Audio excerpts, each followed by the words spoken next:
Welcome to the Painter Marketing Mastermind podcast, a show created to help painting company owners build a thriving painting business that does well over $1 million in annual revenue. I'm your host, Brandon Pierpont, founder of Painter Marketing Pros and creator of the popular PCA educational series, Learn, Do, Grow, Marketing for Painters. In each episode, I'll be sharing proven tips, strategies, and processes from leading experts in the industry on how they found success in their painting business. We will be interviewing owners of the most successful painting companies in North America and learning from their experiences.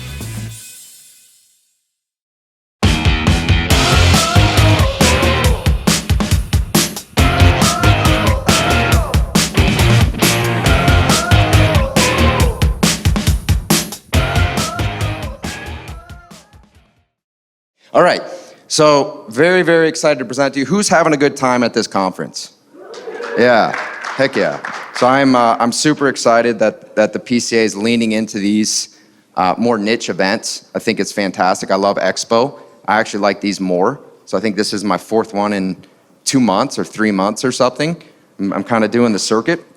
I love them. So I love the PCA, love these events. Super excited you guys made it out. A lot of very successful painting company owners in here. I hope you guys are networking, learning from each other, because there's a ton of knowledge and value in this room. So today I'm going to be covering some growth strategies for commercial painting contractors. I'm also going to be covering some stuff that I've learned from interviews through the podcast. So people like Maggie and Matt of Harpeth Painting, Matt Carlson, Chris Elliott, On It Painting. We got Dave Scaturo. Did I think a 5-episode series with him. So a lot of knowledge that I'm going to be sharing from people much smarter than me at the end. So hopefully you guys take away some value from that. All right, who am I? So I am Brandon, founder of Painter Marketing Pros. I've written 2 books, one of which is a #1 Amazon bestseller. Very excited about that. I didn't really write it. It was a syndication of the podcast. So a lot of, again, there were 35 painters that basically wrote that book for me. PCA ambassador, serving a lot of different committees, and a proud veteran of the Florida Army National Guard. So I did this yesterday. It has absolutely nothing to do with this presentation. Absolutely nothing. I thought about how can I tie this in. There's nothing I can do to tie this in. I just wanted to put it up. I'm alive. I'm here. I feel really excited to be here. And yeah, I rode a bull. So Jesse and I rode a bull last night. 7.76 seconds. I was third out of like 20. Yeah, it was legitimate. Yeah. Can I, please? Can I? Yeah. Thank you. I called my wife. I called her like 6 times. She wasn't answering. And Jesse's like, "You ready, bro? You ready?" I was like, "I really want my wife to answer." And the reason I wanted her to answer was because I wanted to tell her to pull the feeding tube. I don't want it. Pull it. So fortunately, I didn't need that. And then when I called her afterwards, she was really excited to hear from me that I was still alive. This shouldn't be legal. I'm going to tell you guys right now. It's like a novice category. I don't know what was novice about this. There were like 200 people. That like shows nobody. There were 6 different stands. There was multi-level stands. There's like a VIP area. Everybody paid to get in. There's like 200 people. It's a coliseum. This is like gladiators. And I was like, the only reason that 200 people would pay money to come in on a Wednesday night is somebody's going to die. That's it. Somebody's going to die. And they had us go out there. They had us pray. And the guy's like, "Lord Jesus, please protect all these athletes that are risking their lives tonight." I was like, I don't want to do this anymore. This is a bad idea. I asked the bouncer, I was like, "Hey, do you have advice?" He's like, "Don't do it." And then I asked the lady who's running the rodeo, I was like, "Do you have advice?" She's like, "I don't do this." Everybody's like, "Don't do it." The guy, the Uber ride over, he's like, "Oh yeah, three boys from Jersey did this." A guy like broke his ribs, I was like, oh my God. Everybody broke something. I was like, I'm not gonna present tomorrow. So I told Andrew Dwyer, I was like, "Dude, it's you. Like, you're gonna present. I'm probably not gonna make it." So I'm just pumped to be here, honestly. I'm just pumped to be here. That was insane. So, also don't listen to Jesse. Like, just, when he says stuff, just don't listen to that guy. Painter Marketing Pros, so we contribute to Impact Magazine. We're actually gonna have a column in APC Magazine, so I'm super, super excited about that. Make sure you guys are reading those articles. Got a lot of good stuff coming next year. We won the 2024 PCA Industry Partner of the Year award. That to me, I told Nick, that to me was the highlight of Painter Marketing Pros to date for me, was winning that award. I don't think I cried, but I got very close. That was a big, big deal to me. So we're Facebook partners, Google partners. We are corporate partners with Fresh Coat Painters. So we've been doing this a while. We have a pretty good reputation. All right, so overview. What I'm going to cover, we're going to go through some marketing channels. I think there's a little bit of a misconception. It's largely true, but a little bit of a misconception that the only way to grow commercial is through networking. You actually can grow it through marketing as well. Going to cover paid ads, database reactivation, so that gold mine that you're sitting on. Brandon Lewis is very big into that. It's super, super important, very, very much neglected. Networking, and then learning from the podcast, learning from people much smarter than me, some stuff that I've collected. So paid ads, marketing channel, paid ads. So focusing on paid ads, you want them to be personalized, speed to lead. A lot of this stuff is very similar to residential paid ads. The concept of advertising doesn't really change based on who you're advertising to. There are certain core tenets that stay the same. So personalized, speed to lead, paired with organic posts, paired with just what your presence looks like online. It should be consistent. Make it easy for the people that your avatar, for who you're speaking to. Instant proposal, that would be more for residential, obviously not as much for commercial. Follow up, and then further monetization. So that part's really important. I was talking to Juan Vasquez. He runs a super successful, obviously, residential painting business, does super high profile work. He's branching into the commercial. And we were talking last night about, what should you spend on leads? Like, how should you think about that? And I think one of the things that people really underestimate is the value of the network that you form when you create a lead. Like a lead, it's very often viewed as transactional. Like, I pay this amount, I went and I got this project, and this is my ROI. But for me, the project that you do, it's just the first step, right? The project that you do, it's like, now you should do every project for that property manager or whoever you're serving. Now you should do every project for that person's network. It's just your foot in the door. And I'm a guy who sells new leads. So if I say that, I don't really sell the repeat, but that's where the money is made. I think that's where the money is made. Your most expensive lead, your hardest lead is your new lead. Your cheapest lead, your best lead is your repeat and your referral lead. So super focused on that. Dave Scaturo, I like this guy. Where's Dave? He's over there somewhere. What's up, man? Yeah, right? Yeah, I like this guy. Dave's all right. He's all right. He's not that good, but he's all right. All right, so we're gonna have some quotes from the podcast sprinkled throughout here. He said, if you're not growing year over year, you're probably dying. I very much ascribe to that. I think you're growing or you're dying. Business especially is not static. It is not static at all. You're probably going backwards. You have to be focused on growth to some degree. So meta ads, I'm basically gonna go through all the major digital marketing channels. I'm gonna talk about how it works for residential and how you need to think about it for commercial, the changes. So meta ads is stronger in residential. Works really, really well for residential. It's a little bit harder for commercial. It can work, but you have to be super targeted in who you approach, and it's gonna be a little bit of a wide spray. So you're gonna target a lot of people that are not really your key avatar. But that being said, your key avatar is on Facebook, because everybody basically uses Facebook. So they are there. You can use targeting options to get them. You can target property managers, and you need to call them out. So you need to say, dear property managers, hey property managers, right? Make sure that people, when they see your ad, they know that you're talking to them. That will make them pay attention. It's a big deal. It's simple. It seems kind of overly simple, overly silly, but you have to call out that avatar in the beginning. You can target by interest, demographics, and behaviors. So Facebook has a lot of good targeting options, which if you haven't run ads on Facebook, make sure you look into that and make sure you do a little bit of homework on the targeting. So here are some examples. So for residential, we have that on the left. You can see you can target things like home repair, interior design, furniture, and these are obviously different locations, but those are the interests that you can target. Over on the right, we have things like facility maintenance manager, on-site property manager, and then senior property manager. So this would obviously be targeting property managers. Facebook has a ton of targeting options. The thing that people don't fully understand about Meta is if you overdo this, so you put like man, I'm only gonna target the people that are my ideal client. I'm gonna put like 100 interests. I'm gonna super narrow down. Your cost per lead is going to be very high. So a lot of the way that you actually target is through the way you craft the ad, is through your call outs, through who you gear the ad toward. If you put too much targeting for whatever reason, Meta will essentially penalize you. The more you narrow your audience, the higher your cost per lead is going to be. So you put a little bit of targeting, but a lot of it's in how you create the copy, what your image or creative or video or whatever that is looks like. That's how you actually do targeting effectively. Here's some examples of residential ads. Say on the left, you say, hey, tri-state homeowners, hey, Pace homeowners, hey, South Dayton homeowners, and can't really read the last one.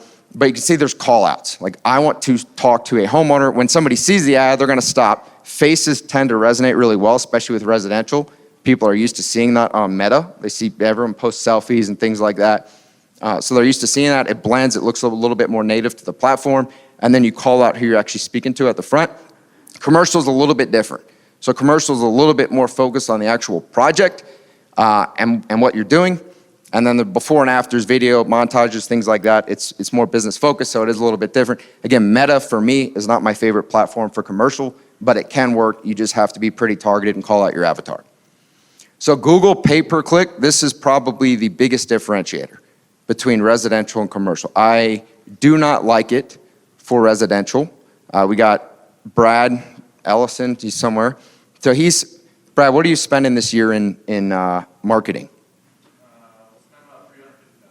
Okay, so that's a fair amount. So $350,000, you're doing Google pay-per-click. Okay, so if you spend $350,000 and you run a residential company, painting company, then you can do Google pay-per-click, that's fine. The vast majority of painting companies, especially that are focused on residential, are not spending $350,000 a year in marketing. Google pay-per-click is expensive. It makes sense for commercial because your average ticket value is a lot higher. So you can afford to spend a lot more for that lead, especially when you focus on the fact that that lead is just your foot in the door. It's not the end-all be-all, it's your foot in the door for that new opportunity that you're now going to do the repeat business, you're gonna do the referral business, and it just gets you set up. So we did some research on this, residential keywords that you'd wanna target for Google pay-per-click. There's like 3.2 million, there's a lot. There's a lot of keywords that you would wanna target. You don't actually list out, obviously, 3.2 million keywords, but that's how many there are there's targeting options that you could set up in Google pay-per-click that would target the majority of those. Commercial, there's 300,000. It's fewer. Yeah, right? Jesse. Yeah, don't listen to him. Bad. He's bad. All right, so the pay, yeah, no, we had a good night. So the pay-per-click, the cost per click is around $10.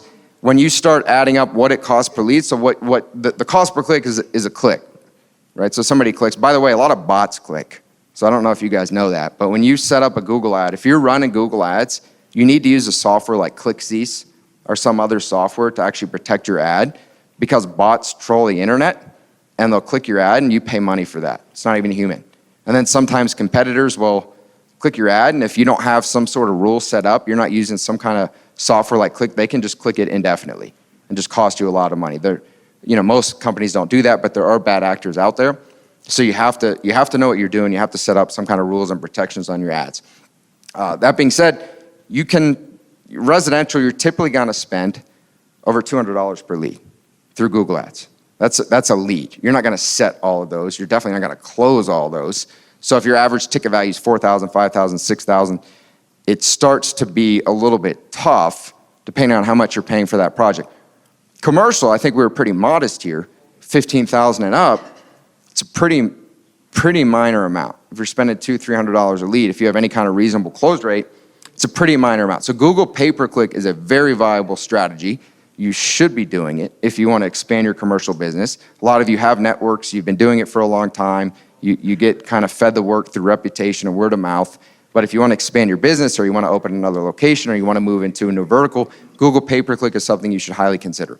This is just some math we did, example of what your return on ad spend would be. Residential, basically $265, commercial $415 because of the higher ticket value. The cost per lead is a little bit higher, but your ticket value is a lot higher. We assumed different close rates, a lower close rate for commercial, but rough numbers. So here are some keywords you'd want to target for Google Ads. You can see a lot of these are these are the highest search volume keywords. So we got commercial painter, commercial painting contractors near me. Pretty high volume, pretty generic keywords. And you can see rough cost per click is probably around $10 or $11 per click. Then it comes down to what does your landing page look like? Do you have a call extension set up with your ad? And then how are you actually converting those leads? These are the 8 to 14. Again, a lot of commercial whatever. Right? These are the highest volume keywords. This is what an ad looks like when you run a Google ad targeting this.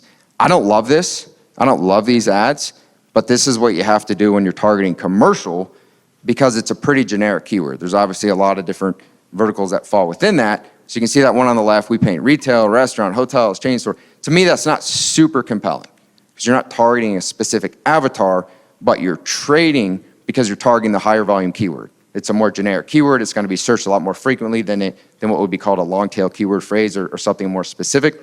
But your conversion might not be as high because if I'm looking for, let's say a restaurant painter, well, you paint restaurants, but you kind of paint everything.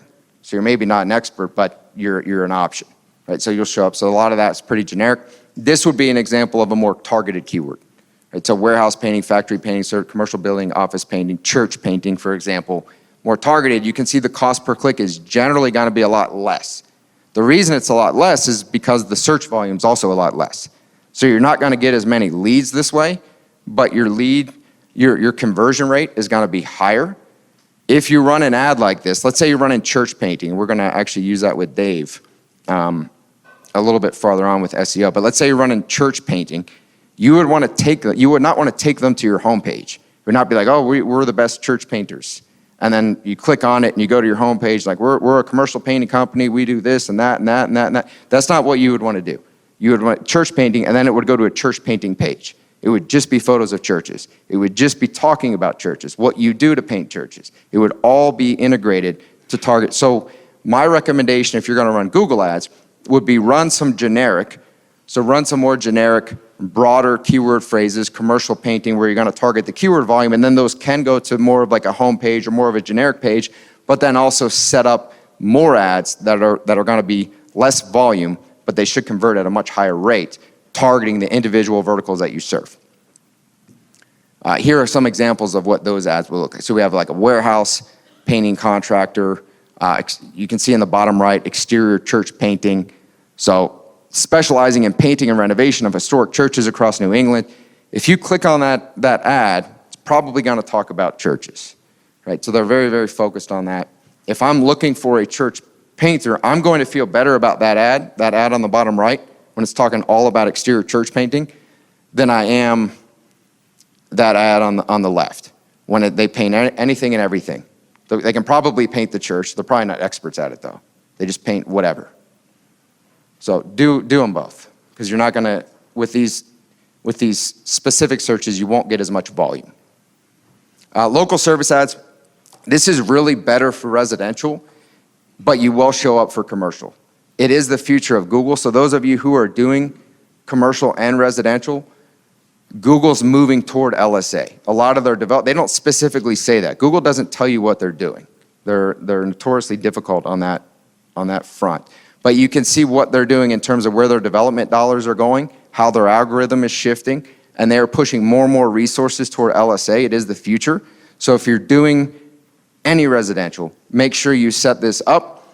You can see those are the 11 options under the painter category for what you can select. There's not a commercial.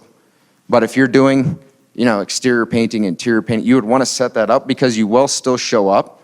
This is an example on the left of commercial painters. You can see a couple companies are showing up, and then office painters near me, again, LSAs are showing up. It's Google guaranteed. I wouldn't leave that. Even if you're only doing commercial, I would still set up LSAs. You will get residential leads. You'll get the majority of your leads will be residential. So if I'm a 100% commercial painting company, I'm going to set up LSA, and then I'm going to set up a referral network, because I know that residential leads are going to come to me. I don't want to waste them. I don't want to just tell them, oh, sorry, we don't do that. I'm going to refer them out. And then maybe I'm going to set up a referral program where I get paid for those leads.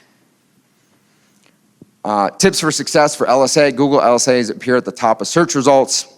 They're Google guaranteed. It's the same thing. Sometimes people don't know what's the Google guaranteed? It's Google local service ads. You want to maximize your budget. You're never going to spend your whole budget. So we have one of our partners, it's ridiculous. They set it like $10,000 a week. Spend like $200 a week. You're not going to use your budget. It's pay per lead now. So you only pay when you get a lead, when they message you or call you. That is This is my prediction. They didn't say this, but I am almost certain it will switch to pay-per-click because it's going to be worse for you and it's going to be better for Google. They're going to make a lot more money. Use the LSA app for quick responses and then generate reviews through the LSA app. All right, Dave, my guy, again. So the priest doesn't care that you paint water towers. Doesn't care. So this is all about targeting the specific vertical. Again, general advertising principles, speaking to your avatar and having your whole funnel, so your ad, your landing page, all your copy, everything you're writing, your pictures, your portfolio, targeting who you're actually servicing there. So specific landing pages per market, targeted portfolios, custom messaging, and then market-specific case studies. How many of you guys have looked at the Alpine Painting and Sandblasting website? So they have an absurd number of pages, like absurd. It's one of their biggest strategies is SEO. Again, if you haven't listened, who here has listened to the series that I did with Dave? What was the question? Who has listened to the podcast series that I did with Dave? So not enough people, a few people. So Matt, Jesse, a couple others, listen to it. So, 20 million, 30, whatever they're doing in revenue, it's high. He has a lot of good stuff there, a lot of stuff that's counterintuitive to how a lot of commercial painters think. So I would definitely check out that series. But one of the things he really focuses on is SEO. So commercial painting keywords bucket, here's an example, over 300,000 of these keywords, any of these kinds of keywords are searched in the US. You can see there's generic keywords, there's kind of broader keywords, it's called short tail keywords. It's like warehouse painting, commercial painting, industrial painting, and then you have just tons and tons and tons of keywords that fall under it. And what you're doing with the different landing page, so a landing page would just be a page on your website where you're targeting one main search phrase. So for example, if you have a page on your website and you paint churches, you would want a church painting page. All the photos are there, the messaging is there, and that would essentially be called a landing page. Your website, and there's a big misconception on SEO, not everyone who goes to your website or finds it on Google goes to the homepage, quite the contrary. So they end up on all different kinds of pages. So you want to have each one of your pages essentially targeting what would be classified as a different keyword phrase. So church painting, for example, and then church painting contractors, places of worship painting, church painting contractor near me. There would be a ton of long tail keyword phrases that would wrap under that. But that's how you do effective SEO. Here's an example of warehouse painting. So there are 802 keywords. In that bucket, there's basically 4,500 searches a month on Google for warehouse painting. Obviously, those searches are throughout the US. They're not going to be 4,500 right where you serve, but there will be some volume. And so SEO is a game of dominating a lot of search phrases. It's not you don't have one search phrase and you get a million searches for that phrase. You dominate a bunch of different search phrases. That's how you get a bunch of leads from SEO. And you can only do that through having a whole lot of dedicated pages. So here is, I don't know if the last one, yeah, so this is the Alpine Painting and Sandblasting, so that you can see they have a warehouse painting page. It's the same page, it's just a long page, so we cut two different parts of it. But all the photos are gonna be about painting warehouses. All the messaging is gonna be about that. It's all gonna be tailored to the pain points to what they would actually care about. This would be, again, a church painting page. It's all going to be, you're not gonna see a photo of a warehouse on this page. You're not gonna see a photo of an office building on this page. They're not gonna be talking about things that office painters would care about. They're only gonna be talking about stuff of churches. And this might seem simple to you guys, might seem kind of basic, but very few companies are doing this. Usually just setting up generic pages and you think, well, we cover this and this and this, and that's fine. You have to break it out and you have to build a more detailed and extensive website to play this game right. A hospital painting, again, same concept applies. It's all going to be focused on what does somebody care about who wants hospital painting, and then what's our portfolio, make sure we're showing that correctly. Here's an example of a site we built that's gonna target the different services and the different service areas. The same concept applies for residential as it does for commercial. All right, where's Maggie? There she is. So you're not Maggie, you're Matt. He gets confused sometimes. Okay, one and the same. All right, so I'll be calling you guys out some as well. So who here has listened to that series? The Maggie and Matt series I did. I think it was 6 episodes, a little more. Okay, sorry, Dave. The one by like 1 or 2. All right, a lot of you guys aren't listening though. I'm not gonna say I'm not hurt. I'm like a little bit hurt. But if you guys wanna listen, that would be all right. So website content is key. So in commercial work, they're not looking at Google reviews. I'm gonna push back a little bit on that. If your Google review is crap, they're probably gonna look at that, right? If it's like a 1 star and they're like, this company's terrible, that's probably gonna be problematic for you. But it's not gonna be their main focus. They're looking at the content of your website. They're looking at your professionalism. So again, building out that site, showing the different portfolios, showing the messaging, showing that you're experts in each individual vertical that you actually wanna target, not being generic, not being that ad that says we're commercial and we do everything and just hire us. Because then why are you different? Why should they pay you more money? So build pages for each service and service area. Again, so as we have this, so we have different services and different service areas, this would be how Alpine Painting and Sandblasting, and this is like a tenth of it. It keeps going, the different landing pages that they have for all the different verticals. Use a software. So if you guys aren't tracking your SEO, if you're doing SEO, if you're doing anything, if you're doing Google Ads, SEO, Meta Ads, whatever you're doing, make sure you're actually tracking your results. This is a software called Bright Local. You can set up, it's pretty cheap. You can put in all the different keywords that you're trying to target, and you can actually see how you're ranking for them. So make sure you set up softwares like this. This is another software called Ahrefs. It's there are 2 main SEO tracking softwares. There's Ahrefs and there's SEMrush. So if you guys are, again, if you're doing SEO or you're hiring someone to do SEO, make sure you're actually tracking your results. If you're not tracking your marketing, then there's no way to actually know how it's doing. LinkedIn ads, not big for residential, super big for commercial. So LinkedIn is not just for job hunting anymore. You can use it for general contractor research. You can use it to track people down and build relationships. And it's much more suitable than Facebook for commercial work, in my opinion. Here's an example of what you can target with Facebook or LinkedIn ads. So we have job title. This is just for Scottsdale, Arizona as an example. Job title, property manager. You can see that we target that down. We can expect, it's a generic 0 to 30 leads, right? It's pretty broad. They don't really know how many you're gonna get, but you're gonna get probably between 6,000 and 24,000 impressions. An impression is just someone seeing your ad. That's actually what you care about. How many people are actually seeing the ad based on who you're targeting, and then it comes down to how compelling is your ad. Because that's gonna be what's called your conversion rate from impressions to how many leads you actually get. Here are some examples. I told Chris Elliott, are you in the room? Nah, he's not in the room. Well, I hate him. So we'll look at the left too. We're not going to worry about that one. So here are some examples of some ads on LinkedIn. You can do your own homework. If you have competitors that are maybe doing better than you, companies that you know that are killing it in your market, do homework on them. Go to their website. Figure out how they're ranking. Are they running ads? Do competitor research. Do your diligence, and then copy them. None of this stuff is new. So copy what's working. Right now, if they've been around for 100 years, they might just be doing well just because they've been around for 100 years. So a lot of times the older companies are actually not the best at marketing, but if you've seen a company grow, you should probably copy what they're doing because it's probably working.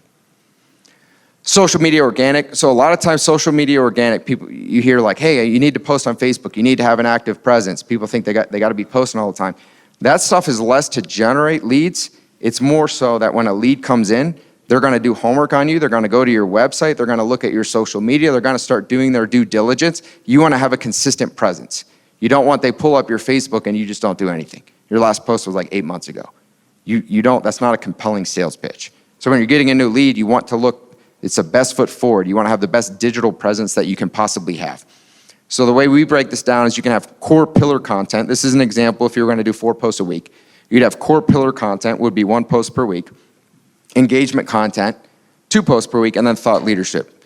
So here's an example of residential, right? So you can have videos, you can take customer testimonials, you can create a graphic around those, put those up. You can do before afters, you can do words of wisdom or thought leadership stuff.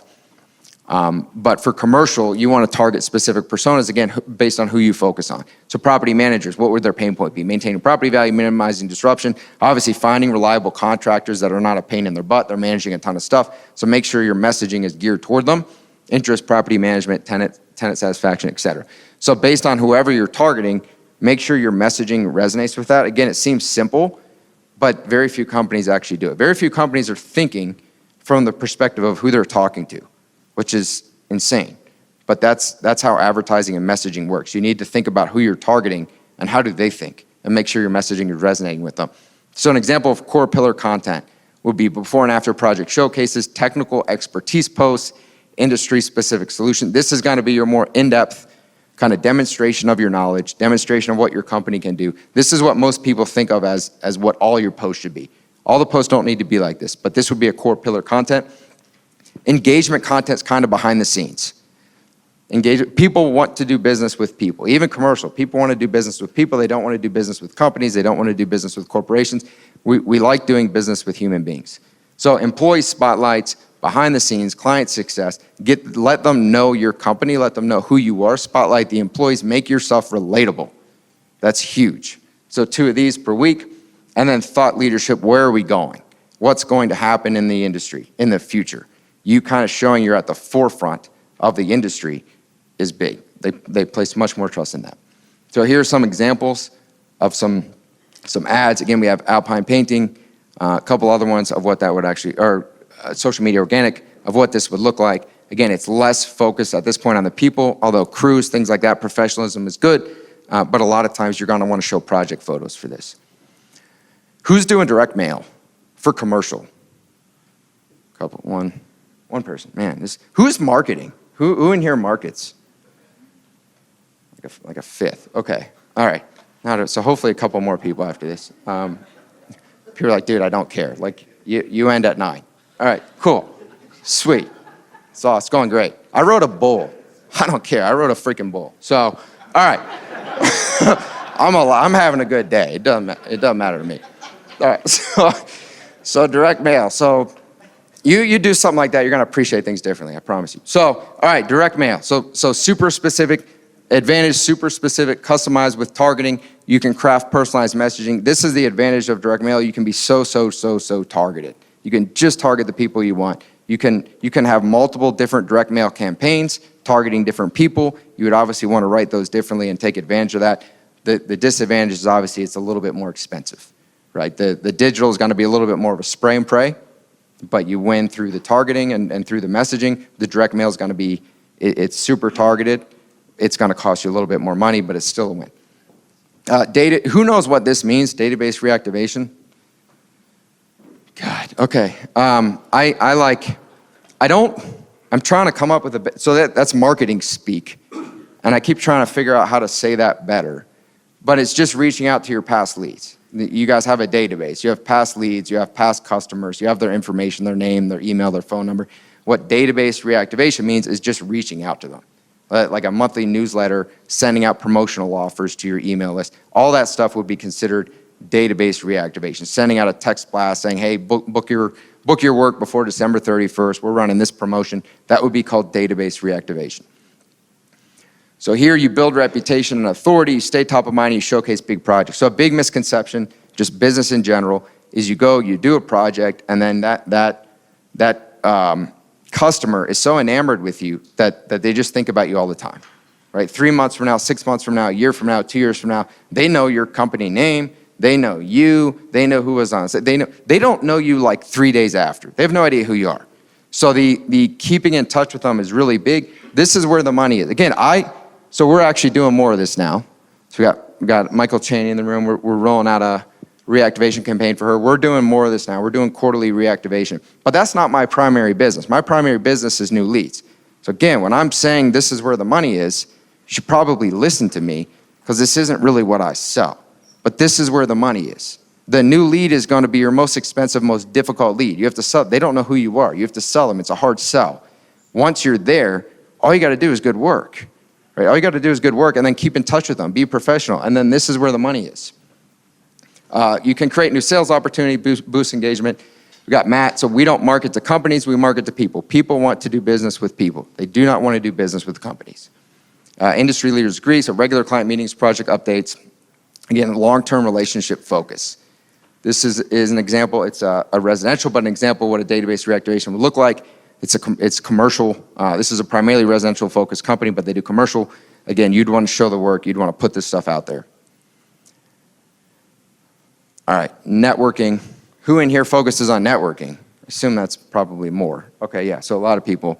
All right, build relationships for multiple project opportunities. Business is not transactional. Business is all about you're creating an ecosystem. When you get a lead, when you do a project, it's an ecosystem. So that project is what I say is like the customer that you service, that you do work for, that customer is yours. The people in their network are yours. Like everything's yours. You're building this ecosystem, and that's how you grow a big company and how you reduce your cost of marketing. Everyone says, what should my cost of marketing be? Should it be 10%? Should it be 5%? The bigger you grow, the smaller it should be, because you get more repeat and referral. You're building an ecosystem. It's yours. People don't want to, especially commercial, people don't want to change. It's a risk. There's a saying, nobody ever got fired for buying IBM computer. Like nobody got fired for that because it's a risk. There are innovative tech companies, there are innovative solutions, there's innovative healthcare, there's all this stuff that comes out, and big companies will be hesitant to buy it or move forward with it, even if it's better, because it's a risk. Because if it backfires, like, why'd you do that? That was dumb. You should have just done the one that we trust. So if you're doing a commercial painting project and you don't have to be even the best. If you do a good job, they're just gonna keep using you because it's a risk to switch. So all you gotta do is get in the door and be reliable. So build relationships for multiple project opportunities, leverage referrals, join associations. Again, this is all about networking. Attend industry events to build your credibility and visibility. And then Matt Kuiper, we seek relationships, not work. Harpeth Painting, they're doing quite well because they focus on the human element. Networking groups, here's a few networking groups you can join. Associated Builders and Contractors, the Associated General Contractors of America, BNI, and U.S. Chamber of Commerce. Relationship building, walls come down when we're human. Again, Matt and Maggie. I like this quote from Maggie. So I take freaking lasagna to the job trailers, not because I'm a girl bringing dinner, but because walls go down when we're human. How many people think about that? You don't think about that. You don't think like, oh man, they're probably hungry. I want to go take freaking lasagna to them. But that's thinking about the human element, who you're actually targeting, what they actually care about. They want lasagna, they're hungry. But nobody's thinking about that. Well, we do quality work. You're targeting a human being. You're not targeting a business. You're selling to a human being. All right, so learnings from the podcast. This is where we get to people much smarter than me. We've summarized a few key learnings I think you guys will benefit from. So cash is king. As we know, one of the downsides of commercial is cash flow management. Residential, it's great. The cash flow, there's no real working capital cycle there. You get the cash up front, basically. Cash is king, so you have to assume you're not going to get paid for 90 days on what you bill. So you have to have, this is from Maggie, a 90-day cash reserve minimum, 5 to 10% of your retainage held back. You need strong banking relationships, so focus on that. And then a monthly draw cycle management. There are a lot of companies throughout history that have gone bankrupt and gone out of business from growing too fast. And that can happen with commercial. Business development. So Dave, we're transitioning from painters to business professionals, having professional systems, clear org charts through your growth projections and leadership development focus. Again, Alpine Painting and Sandblasting, they've been around for a very long time. Very successful. Model yourself after successful businesses. A lot of you guys are newer in the space or trying to grow the commercial piece of your business. Look for the industry leaders and then just model. It's all copying. None of this stuff's new. Having a business development person changed everything. Dedicated business development role, ideal customer targeting, strategic door knocking. Nobody really thinks about that. Again, people, you're targeting human beings. Getting on bid lists and then building relationships before need. Systems over sales. So this is from Matt Carlson. So the accountability advantage. Take ownership of your results. Build trust through reliability. Follow through on your promises. Clear communication and brand reputation matters. So Matt says it's my name on the door. It's my name on the shirt. We have to be accountable. Systems drive $1 million growth. So Garrett Martell, I like him a lot. So solid sales system required, quality control processes, detailed proposal writing, customer communication protocols, schedule management, and then process documentation is essential. So having your systems in place, having your processes in place, if you're gonna scale, it's all gonna burn down if you don't have it, so you need to have it anyways. Process over people, quality, I like this from Chris. Is Chris still, is he in the room yet, Chris? God, I hate that guy so much. All right, you know he didn't watch me ride the bull either? Dude came and watched Jesse, he didn't watch it. God. All right, I should have taken him out of this whole thing. So quality is a permission to play. So this part I think is really like how many websites, how many painting company websites do we see that it's like our quality is okay? You know, we use like kind of middle of the bucket materials. We do an okay job. Everything's like, oh, we're top quality. We use premium material. Nobody cares, right? That's a permission to play. It's not a selling point. If you said anything different, they'd be like, what are you talking about? So that means it's just noise to people. So quality is a permission to play. That's an expectation. But what you're selling is the experience. What you're selling is the ease. What you're selling is the reliability. You're just going to get it done. It's not going to be a problem, right? They can depend on you. If they assign it to you, it's done. It's out of their mind. So quality paint jobs are just table stakes. The real differentiator is the customer experience. On it achieves a 90+% lead to estimate conversion. That's a very, very high set rate. You can't build your business around an exceptional person or exceptional people because those are hard to find. You want to build your business around exceptional processes. Again, building those processes, those systems in your business. Niche focus, I really like this a lot. Goes back to what Dave talked a lot about with the different pages and targeting your different avatars. Don't try to be everything to everyone. So whether you're doing new construction or commercial repaint, healthcare, industrial, churches, whatever you're doing, speak directly to that avatar and build that messaging around that specific avatar. People drive growth. We're in the people business. Without the right people by your side, you're not going to grow because you cannot do it all yourself. Have to build a killer team.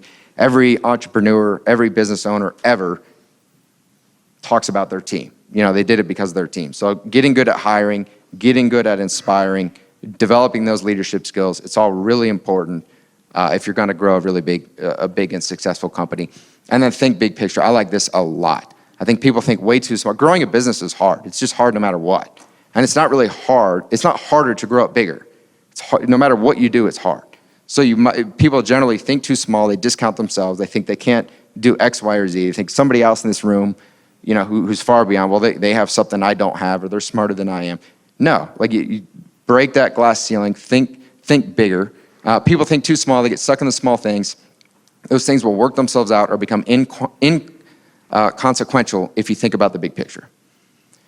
So a recap, what we covered, we talked about targeted marketing. I think that's one of the biggest takeaways. I hope you guys take that away. Speaking directly to your avatar, having a what's called a funnel. It's like an ad, a landing page, portfolio, messaging, everything for a specific avatar, not being generic. You're going to convert.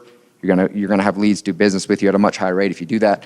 Relationship building, a lot of you focus on that, but I think you still think about it from a B2B. You don't think about it from like a human to human perspective.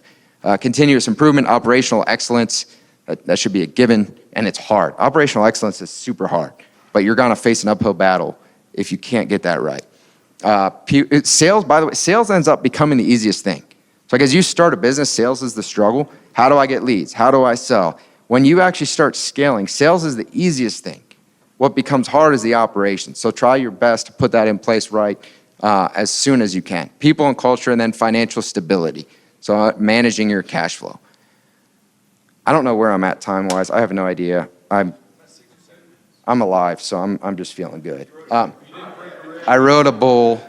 Yeah, I wrote a freaking, yeah.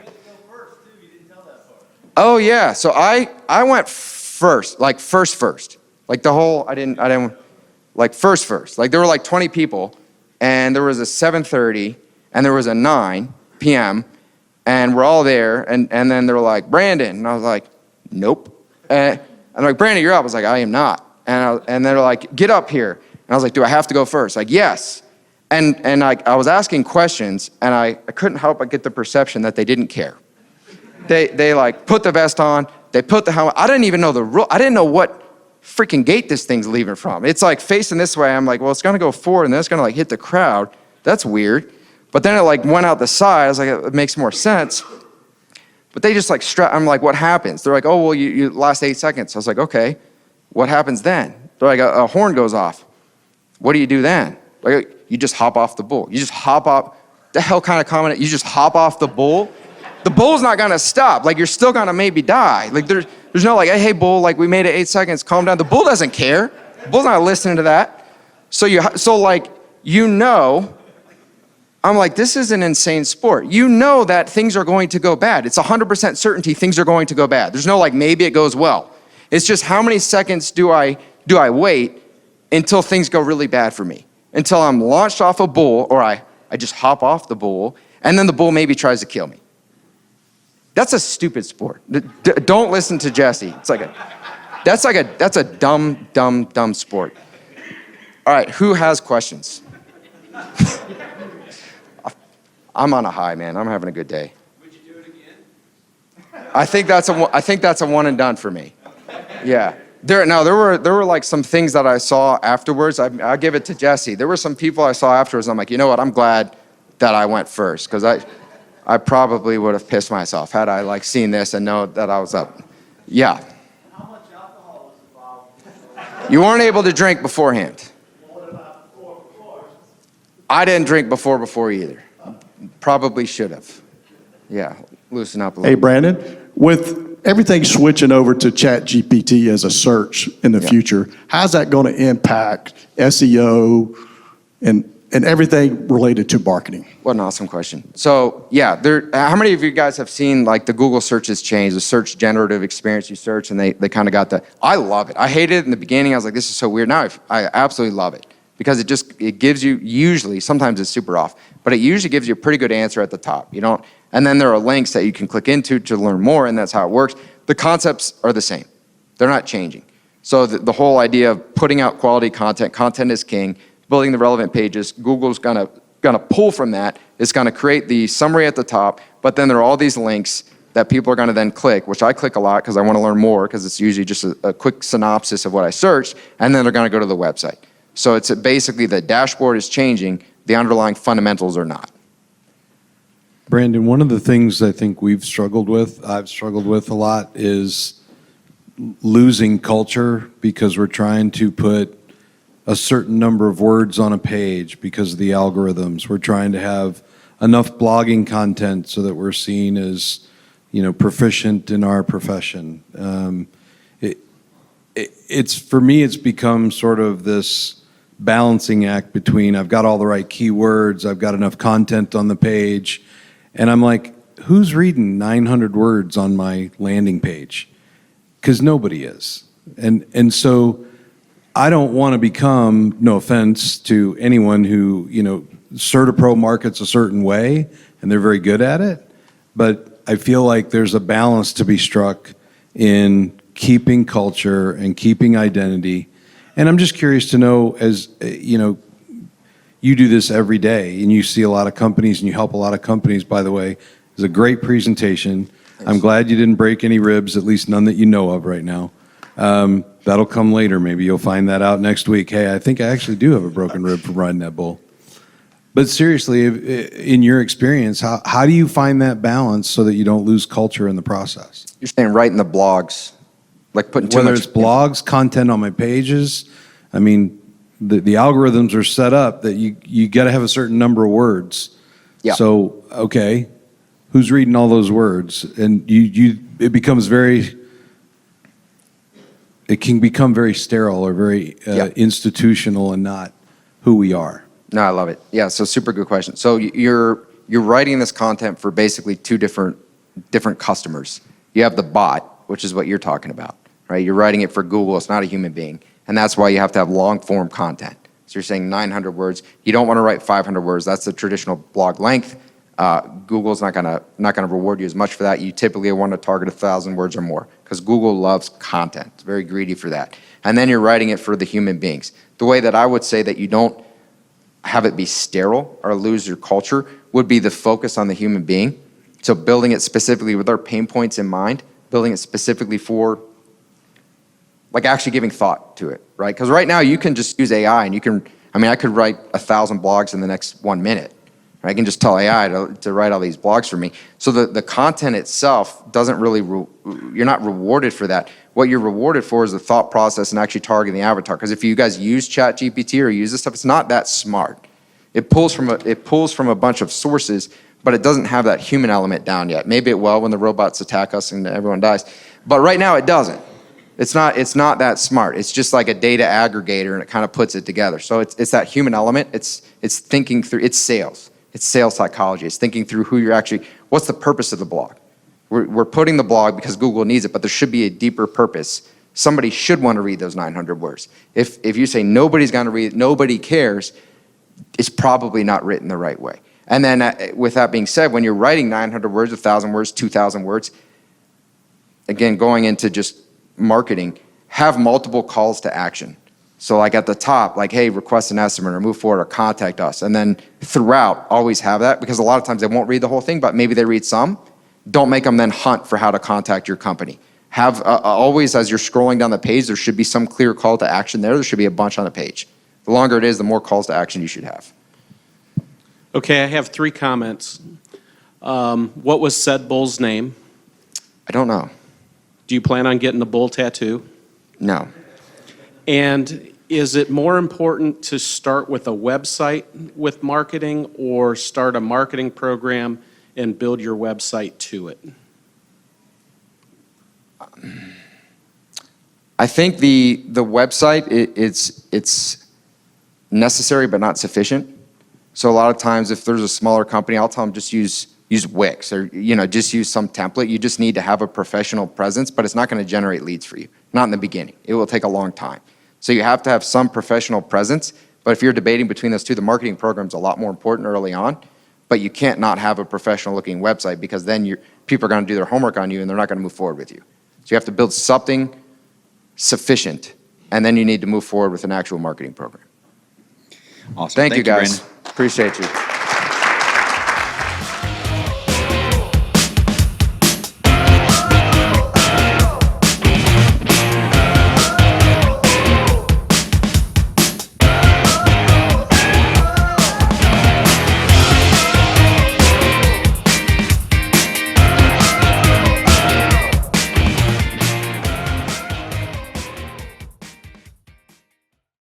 If you want to learn more about the topics we discussed in this podcast and how you can use them to grow your painting business, visit paintermarketingpros.com/podcast for free training, as well as the ability to schedule a personalized strategy session for your painting company.